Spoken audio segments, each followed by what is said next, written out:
पूछ रहे थे कि बिहार में किसकी बहार है और ये बहार, इसके बारे में जानकारी आपसे थोड़ी देर के बाद मिलनी शुरू हो जाएगी। बिल्कुल, न्यूज 18 ने सर्वे किया है और न्यूज 18 की पूरी टीम ग्राउंड पर गई थी, लोगों से बातचीत की और ये पता लगाने की कोशिश हमने किया कि आखिर इस बार बिहार में किसकी बहार होने वाली है, किसके सर इस बार जनता जो है वो ताज सजाने वाली है। तो कुछ ही मिनटों का अब समय रह गया है, उसके बाद आपको आंकड़े बताने वाले हैं कि ये आंकड़े जो हैं वो क्या कहते हैं। हमने एक सैंपल साइज लिया है, उसके आधार पर हमने ये जानने की कोशिश की है, कई सारे सवालों के माध्यम से ये जानने की कोशिश की है कि इस बार बिहार की जनता ने क्या सोचा, क्या मूड में था और 2020 की तुलना में 2025 की जनता जो है वो क्या बदलाव चाहती है। वोटर की आवाज सुनाई दे रही है मुझे और लगता है कि बड़ी खबर आ चुकी है और पहला आंकड़ा टीवी स्क्रीन पर रखने जा रहे हैं। न्यूज 18 पर मेगा एग्जिट पोल।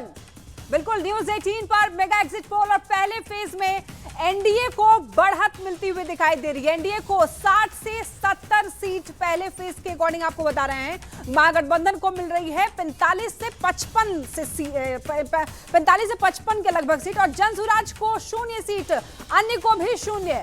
बिल्कुल, तो ये आंकड़ा हम आपको बता रहे हैं पहले चरण का। देखिए 18 जिलों की 121 विधानसभा की सीटों पर पहले चरण में मतदान हुए थे और उसमें क्या हो सकता है, क्या संभावना है। तो पहले फेज में एनडीए को बढ़त दिख रही है जिसमें 60 से 70 सीटें एनडीए को मिल रही हैं, जिसमें बीजेपी है, जेडीयू है, आरएलएम है, उपेंद्र कुशवाहा की पार्टी, हम जितना मांझी की पार्टी और बिल्कुल, यानी कि एनडीए में शिप्रा पांडव ने कितना धमाल मचाया है ये हम देख पा रहे हैं सर्वे के माध्यम से। यानी कि एग्जिट पोल में आपको बता रहे हैं, न्यूज 18 पर आप देख रहे हैं कि मेगा एग्जिट पोल और इसके माध्यम से पहले फेज में एनडीए को बढ़त मिलता हुआ यहां पर दिखाई दे रहा है। हालांकि ये एग्जिट पोल है, ये बिल्कुल सटीक आंकड़े नहीं है, रिजल्ट आपको 14 तारीख को ही मिलेगा। लेकिन जो महागठबंधन को फिलहाल आंकड़े मिलते हुए दिखाई दे रहे हैं वो 45 से 55 सीट।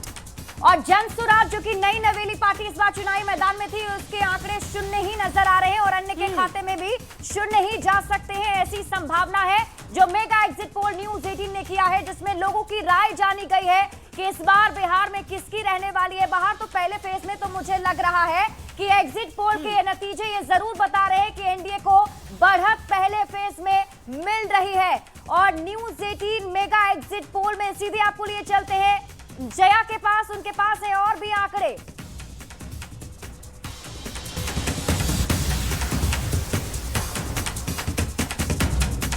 बहुत धन्यवाद शिप्रा। और देखिए जैसा कि आप बता चुकी हैं कि पहले फेज के जो आंकड़े हैं एनडीए के पक्ष में, हालांकि ये एग्जिट पोल है, लेकिन न्यूज 18 बिहार झारखंड ने जो सैंपल साइज लिया है उससे जनता का मूड अब हम सामने रख रहे हैं। जनता का मूड बिहार में क्या है वो देख लीजिए। पहले फेज के लिए जो आंकड़े कह रहे हैं कि एनडीए को 60 से 70 और शिप्रा और लक्ष्मी अगर आपको याद हो तो लगातार ये दावे हो रहे थे कि पहले फेज में जो 121 सीटें रही हैं उनकी 100 सीटें एनडीए के खाते में है, ये दावे किए जा रहे थे। 60 से 70 एनडीए, जेएसपी की बात की जाए 0, अदर को 0 और महागठबंधन को 45 से लेकर 55 सीटें मिलती हुई दिख रही हैं। हालांकि लगातार हम अपने दर्शकों को ये बता रहे हैं कि ये एग्जिट पोल है, ये सटीक नतीजे नहीं है, 14 तारीख को आपको इंतजार करना होगा। लेकिन जनता का मूड क्या है, ग्राउंड पर लगातार हमारे रिपोर्टर्स, एंकर्स रहे हैं और ये जो पहला फेज है जिसके लिए 121 सीटों पर मतदान किया गया था 6 तारीख को, उसके एग्जिट पोल के आंकड़े हम रख रहे हैं और उसके हिसाब से देखिए एनडीए के लिए अच्छी खबर है। एनडीए के लिए अच्छी खबर यह है कि 60 से 70, हालांकि उनका दावा है कि 100 सीटें पहले फेज की उनके खाते में है। महागठबंधन की बात की जाए यहां पर 45 से 55, जनसुराज यानी कि पीके की पार्टी की बात की जाए जो कि दावा कर रहे थे कि कुछ कमाल वो बिहार में कर देंगे, लेकिन आंकड़े ये बता रहे हैं कि पीके के लिए अच्छी खबर नहीं है। एग्जिट पोल के मुताबिक पीके के लिए अच्छी खबर नहीं है क्योंकि पहले फेज के जो आंकड़े 121 सीटों पर वोटिंग की गई थी 6 नवंबर को, उसके लिहाज से अगर देखा जाए तो पीके के खाते में एक भी सीटें नहीं है, तो ये उनके लिए अच्छी खबर नहीं है। लेकिन अगर महागठबंधन की बात की जाए तो 45 से 55, एनडीए की अगर हम बात करते हैं, यहां देखिए एनडीए के लिए सबसे अच्छी बात यह है कि जो उनके दावे हो रहे हैं 100 सीटों के, उनमें 60 से 70 एग्जिट पोल भी उनको दे रहा है शिप्रा। तो बिल्कुल ये जो आंकड़े हैं इसके हिसाब से हमें ये समझ आया है कि एनडीए ने इस पहले फेज में जो 121 सीटों पर वोटिंग हुई थी उसके हिसाब से एनडीए ने बढ़त बनाया है। 60 से 70 सीट एनडीए को मिलता हुआ दिखाई दे रहा है न्यूज 18 के एग्जिट पोल के जरिए, और महागठबंधन को 45 से 55 और जन स्वराज की पार्टी को यहां पर एक भी सीट नहीं मिलता हुआ दिखाई दे रहा है, अदर्स को भी नहीं मिलता हुआ दिखाई दे रहा है। और यहां पर ये बड़ा सवाल है कि जो जन स्वराज की पार्टी है और पहले फेज की बड़ी बात क्या है, शिप्रा बताइए। बिल्कुल, इसी बीच बड़ी बात बताते हैं, ये आंकड़े क्या कह रहे हैं। देखिए, पहले फेज में जेडीयू को बड़ी कामयाबी कही जा रही है, यानी कि जेडीयू के खाते में 35 से 45 सीट जा सकती है, यानी कि जेडीयू का बहुत ही अच्छा प्रदर्शन। बीजेपी को 20 से 30 सीटें मिल सकती हैं, जीत इस पर हो सकती है, और पहले फेज में बीजेपी भी जीत सकती है इन सीटों पर। तो आंकड़े जेडीयू के बेहतर हो गए। और आरजेडी का बताते हैं, आरजेडी को 25 से 35 सीटें मिलने की उम्मीद यहां पर पहले फेज के हिसाब से देखने को मिल रहा है। और पहली फेज में हालांकि जेडीयू का अच्छा प्रदर्शन दिख रहा है, लेकिन कांग्रेस की बात कर लें तो कांग्रेस को 5 से 10 सीट मिलती हुई दिखाई दे रही है, और लेफ्ट को भी 10 से 15 सीटें मिलती हुई दिखाई दे रही है न्यूज 18 के सर्वे के अकॉर्डिंग। वही एलजेपी चिराग पासवान की पार्टी को लगभग 5 सीट मिलती हुई दिखाई दे रही है। आरएलएम को उपेंद्र कुशवाहा की पार्टी को 1 सीट मिलता हुआ दिखाई दे रहा है। शिप्रा, बिल्कुल, और देखिए लगातार हम आपको आंकड़े भी दिखा रहे हैं, और अच्छी बात यहां पर ये दिख रही है कि एनडीए की तरफ से बढ़त बरकरार है। पहले फेज में 60 से 70 विधानसभा की सीटों पर एनडीए को जीत मिल सकती है। महागठबंधन 45 से 55 तक का आंकड़ा छू सकता है। जेएसपी यानी कि जन स्वराज जो है 0 और अदर्स तो 0 है ही। सबसे बड़ी बात यह है कि जो पहला जो चरण था लक्ष्मी, वो फाइनल चरण माना जा रहा था, इसलिए क्योंकि पहले चरण में अगर अच्छी जीत किसी की होती है तो उसी की सरकार बनेगी। जया का रुख कर लेते हैं। जया, क्या कुछ और आंकड़े आपके पास?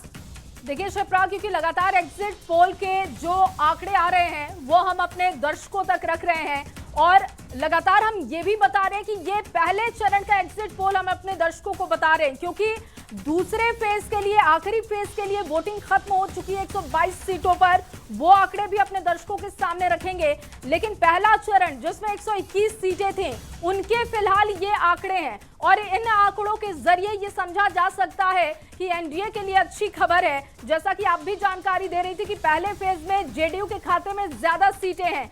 चिराग पासवान को लेकर थोड़ी चिंता कही जा सकती है, क्योंकि दावा बहुत ज्यादा हो रहा था। 29 सीटें कुल उनकी हैं और उनके ऊपर एक बहुत बड़ी जिम्मेदारी है, और ऐसे में क्या बड़ी खबर है, लक्ष्मी बताएंगे।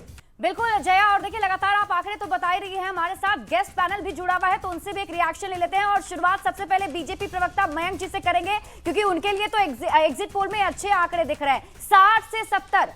मयंक जी बिल्कुल, जैसा प्रत्याशित था वैसे ही आंकड़े सामने दिख भी रहे हैं। और ये हमने कहा कि हमने कभी भी कोई अनर्गल दावे नहीं किए थे, जमीनी हकीकत थी, और हम पांचों दल बिल्कुल पांडव की तरह लगे थे। एक हमारी एकता थी जो कि ग्राउंड रूट पे लेवल पे और ग्रास रूट लेवल पे भी बाकायदा परिलक्षित हो रही थी। और रही बात जो गठबंधन में वोट ट्रांसफर जिसको आप लोग कहते हैं स्टैटिस्टिकली, वो भी था, और उन सारी चीजों में थी जो समन्वय था वो बिल्कुल दिखा। और जहां अगर बात करें महागठबंधन की, तो वोट शेयरिंग के दिनों तक भी कहिए कि अभी तक लिस्ट हमने नहीं देखी। और दूसरा कि ये 12 सीटों की जो कथित फ्रेंडली फाइट थी, जिसमें एक ही जगह पे। ठीक है मयंक जी, असितनाथ जी से भी जरा रिएक्शन ले लेते हैं। सर, हमारा जो सर्वे है फर्स्ट फेज के लिए, उसमें एनडीए को बढ़त मिलता हुआ दिखाई दिया है, महागठबंधन को कम सीटें मिली हैं। देखिए, मैं किसी सर्वे पर कोई सवाल नहीं उठाऊंगा, मैं बस इतना ही कहूंगा कि 2010 के बाद से जितने भी एग्जिट पोल और ओपिनियन पोल हुए हैं, ज्यादातर नतीजों में गलत साबित हुए हैं। तो ये कोई मतलब आप इंतजार कर रहे हैं कि दावा तो किया नहीं जा सकता है। मतलब इंतजार 14 तारीख का करेंगे। मैं ही क्यों, आप भी कर रही होंगे। बिल्कुल इंतजार हमें भी है सर, लेकिन अभी जो आंकड़े हैं वो कहीं ना कहीं खुशी तो जरूर दे रहे होंगे एनडीए के पक्ष को। देखिए महेश जी हमारे साथ जेडीयू प्रवक्ता है। महेश जी, जेडीयू का प्रदर्शन तो बेहतर दिख रहा है, इस आंकड़े जो हम अभी दिखा रहे थे उसमें बीजेपी से ज्यादा जेडीयू जीत रही है। देखिए, बिल्कुल निश्चित तौर पे हम लोगों की जो उम्मीदें थी कि हम लोग बेहतर करेंगे, तो बेहतर दिख भी रहा है। और जिस तरीके से वोटिंग परसेंटेज भी बढ़ा था, उससे भी एक अनुमान था कि हमारा सीट तो बढ़ना ही बढ़ना है, इसमें कहीं कोई दिक्कत ही नहीं है। जिस तरीके से नीतीश जी का जो क्रेडिबिलिटी है, चाहे वो किसी भी तबके, किसी भी जाति, किसी भी धर्म के साथ हो, वो सभी के साथ जो न्याय का, विकास का उनका नारा था, ये बिल्कुल जनता ने एक्सेप्ट किया है। और उसी के आधार पर जो आपके आंकड़े हैं, वो आंकड़े बिल्कुल सही साबित होते दिख रहे हैं। ठीक है, दिनेश जी से भी सवाल लेते हैं। दिनेश जी, आप क्या कहना चाहेंगे?